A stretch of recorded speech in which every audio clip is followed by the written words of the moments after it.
Police দিবসকে সামনে রেখে আসানসোল নর্থ ট্রাফিক গার্ডের পক্ষ থেকে নানা রকম অনুষ্ঠানের আয়োজন করা হয় সোমবার। ছাত্রছাত্রীদের জন্য বসে আঁকার প্রতিযোগিতার সাথে সাথে মঙ্গলবার দিন কাল্লা মোড়ে সাধারণ মানুষের জন্য স্বাস্থ্য শিবির ও চক্ষু পরীক্ষা শিবিরেরও আয়োজন করা হয়। এই শিবিরের মাধ্যমে বহু ট্রাক চালক ও বাইক চালক নিজেদের স্বাস্থ্য পরীক্ষা এবং চক্ষু পরীক্ষা করান। এখানে এদিন মুখ্যরূপে উপস্থিত ছিলেন টিআই অম্বিকা রানা, এডিসি প্রদীপ মণ্ডল, নর্থ ট্রাফিক গার্ডের ওসি ইসরাফুল ইসলাম সহ বিভিন্ন কর্মচারী ও গ্রিন আসানসোল, ক্লিন আসানসোল। আমাদের রেজিং ডে এবং সকল আমরা পুলিশ ডে হিসেবে পালন করছি। তারই কর্মসংস্কৃতি যার অ্যাক্টিভিটিস আছে এক সপ্তাহ ধরে চলবে। সেই আমাদের উত্তর থানার নর্থ ট্রাফিক গার্ড যে আছে ওরাও সে ভাগিদার।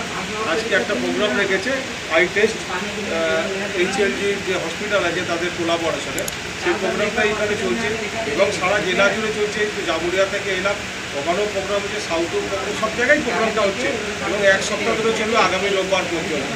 তো আমরা ট্রাফিক উইক যেটা সেফ লাইফ এটাকে সামনে রেখেই বিভিন্ন আমরা প্রোগ্রাম রেখেছি, সেগুলো আমরা বাস্তবায়িত করবো। আশা করবো আপনারা আমাদের সঙ্গে থাকবেন। সবাইকে ধন্যবাদ।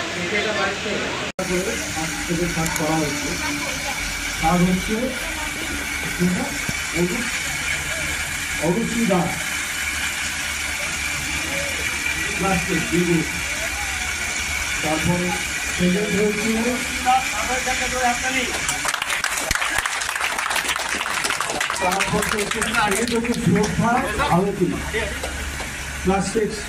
Rana Ambika Dutta, traffic inspector, Asansol Durgapur police কমিশনারের উপস্থিত আছেন আমাদের আসানসোল নর্থ ট্রাফিক গার্ডের ওসি মোহাম্মদ আশরাফুল ইসলাম মহোদয়। আমরা প্রথমে আমাদের অফিসার ইনচার্জ আশরাফুল ইসলাম মহোদয়কে অনুরোধ জানাবো আমাদের এডিসি ট্রাফিক কাছে একটা স্মারককে সম্বোধিত করার জন্য। মাননীয় এডিসি